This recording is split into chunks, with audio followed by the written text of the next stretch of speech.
So just also great to go after your presentation and Matthias's presentation, so we don't have to go into a lot of the background on opportunities and challenges, but just quickly going through, I think one of the main opportunities that we see is the fast growing population in Africa with a lot of young people, right? A lot of them being under 20. So it means they're very innovative, they're adaptable, they're very ambitious, right? They think in different ways than we do, and maybe they're less locked into kind of the linear mindset that my generation would have. Lots of countries already working on circular economy, as Sophie elaborated upon. Countries have accepted different and adopted different circular economy initiatives, whether it's related to circular economy action plans or EPR mechanisms or financial mechanisms. We see a lot of movement there. Lots of market opportunities in the sectors also highlighted in the previous presentation, so in the 5 big bets sectors like food systems, packaging, electronics, textiles, etc. And opportunities for growth, development of businesses, and circular jobs. What we do see is that there are challenges. I think personally that none of these challenges are very specific to Africa. If you talk to any country or any person working on circular economy, they will say exactly the same thing, right? They can be more elaborate than this, but it's about policy fragmentation, which has been mentioned a lot already, financing gaps. We see that a lot of financing still goes to linear businesses and linear practices, that only 2% is really targeting more circular projects and businesses. So there's a lot of work to be done there, and how do we access the financing that we need to transition. Limited infrastructure, as Sophie highlighted, how do we put in place the infrastructure that really helps us kind of establish these material loops, because we need recycling for that, but we need also collection systems, reverse logistics, different design, all those kind of things. And then capacity constraints in all these different aspects of what you need to know about circular economy. And linking that back to education, building skills for circular economy, focusing on, again, on design, how do you develop circular business models, etc. And then lastly, data deficits, where it's hard to have access to the right data that helps you inform your policies, but also to monitor how well are we actually progressing in this space.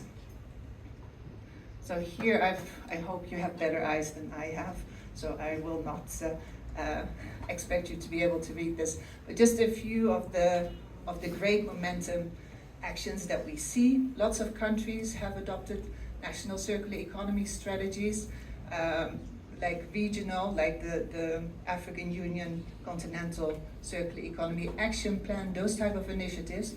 What we also see is countries starting to embed circular economy in their NDCs, so their nationally determined contributions, so there's uptake in that. And then lots of initiatives related to policy and regulations, like we earlier said. At international level and also at national level, globally, you see these networks that have been established, often with development partners or national governments that have really been pushing to put these national and regional networks together, as well as international initiatives like HACE and Gazera and HAGE. And then what we see now, I think, which is important, these capacity building platforms like, for example, the EU Circular Economy Resource Center, that is then starting to offer to different countries support on policy, on developing business, on access to finance. So you see there's a lot of momentum there. In terms of finance, although I said earlier there's not that much money yet going to circular economy initiatives, we do see the appearance of a lot of green bonds, for example, on which circular economy kind of fits. So I've listed a few examples here. For example, in Zambia, the development of a corporate green bond, but also SDG and blue bonds in Benin, Cabo Verde, Rwanda, Ivory Coast, and Global Green Bond Initiative as part of the EU Global Gateway. And then lastly, what we see as UNDP as well is the development of portfolios of bankable projects.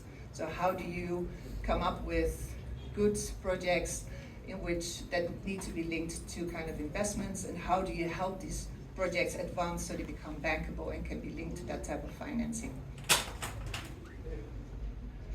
So quickly, a bit on how UNDP supports different countries in Africa, but globally really.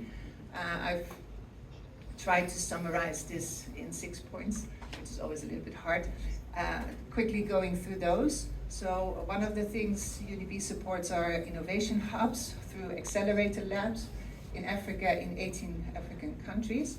So that really focus more on kind of grassroots organizations, but also supporting micro, small, medium enterprises in identifying and kind of scaling up local solutions and very tailored solutions and very innovative practices. So very kind of bottom up. At the same time, support to policy.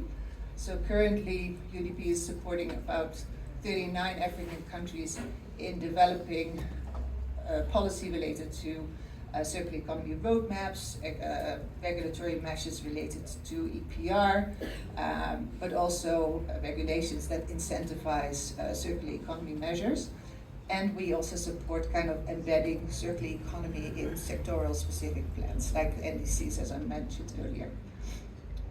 Then a big part of, I think, where we will see a lot of change over the coming years, and this is also where we get always a little bit stuck maybe on circular economy, is this financing debate and how do you access financing. So we see in UNDP a lot more focus on that. So what are the different kind of financial mechanisms or kind of the offers that you, or like a range of instruments that you can offer to businesses that will help this transition. So that can range from grants, but also green bonds, fiscal measures, market incentives, but then also coupled with risk management.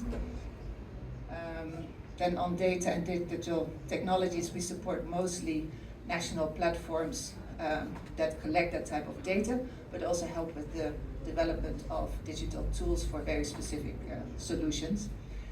And then the last, almost last one, I think this one always remains very relevant. Technical capacity is probably always, if you talk to anybody on circular economy, they will say, you will never have enough technical capacity to do anything in your life, right? So having the perfect circumstances is very hard to achieve, but there needs to be a lot of support to businesses, to small, medium enterprises, but also to youth to skill for this transition, and to support on eco-design, resource efficiency, material recovery, etc.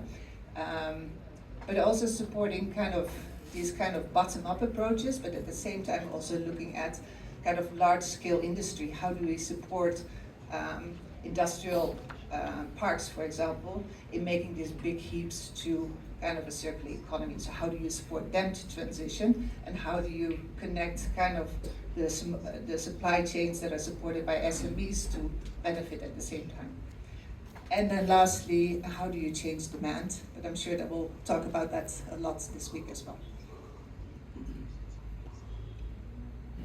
So these are a few of the countries that receive UNDP support, with some of the donors listed, and I'm pretty sure I'm not listing all the donors, because we also receive a lot of bilateral support at country level, and I'm sure a lot of the projects are not reflected there, but just indicating how much is actually going on. And this is just work that UNDP supports, so not talking about support provided by UNEP, for example, by UNIDO, by GIZ. So there's lots of programs and projects that are ongoing in this space already. So I'm going to highlight a few examples, and if you would like more information throughout the week, Joel is there, so he can talk more about these initiatives, but the countries are also here. So please share the examples with each other. So one of them is Côte d'Ivoire, which is supported through a circular transition initiative, focusing on how to embed circular economy in the NDC. how to develop an implementation plan for circular economy, how to work on policies related to circular economy, and how to build a portfolio of bankable projects. So that is kind of a combined focus. What we also do, and I find this very hard to summarize because there's so much work going on in these different kind of big bad sectors, so to call them that, is work in food systems, for example, responsible mining and construction, sustainable cities, electronics, for example in Sierra Leone, sustainable tourism, and all these sectors have so many opportunities to embed circular economy approaches. And what I mentioned earlier before, and there are a few countries listed here, for example Uganda, Botswana and Tunisia, working with public financing, so that can either come from the government itself or it comes from a donor like the GEF, in helping advance these projects become bankable and being able to be linked to larger investments. So we see a lot of that happening now. But at the same time, also the grassroots opportunities through these accelerator labs. So for example, in Tanzania, the UNDP Accelerator Lab worked with insurance company to set up micro insurance for waste collectors, to be able for them to receive tokens every time they deposit waste or materials or recyclables. They get paid in tokens, and those tokens you can use for as cash transfers, for example, but you can also allocate them to use for medical emergencies, or you can use them for day work loss and those kind of things. Then Ghana. In Ghana, this is also something Joe can talk a lot about. UNDP supported, together with many different stakeholders, the establishment of a waste recovery platform, bringing together really over 300 stakeholders. So it comes a bit back to what Sophie was saying earlier. The success is really in bringing all these partners together and setting up these linkages and seeing how you can link like small, medium enterprises to big businesses, and how can everybody benefit from this transition. And then lastly, what we also see is a lot of work on packaging, a lot of work on plastics, supported by different donors like the GEF, but also GPAP, for example, or bilateral donors looking at alternative materials, looking at phasing out of plastic products, especially unnecessary and problematic ones, and promoting a behavior change. So I'll stop here. Thank you for your attention, and happy to discuss throughout this week some of these examples and elaborate on those.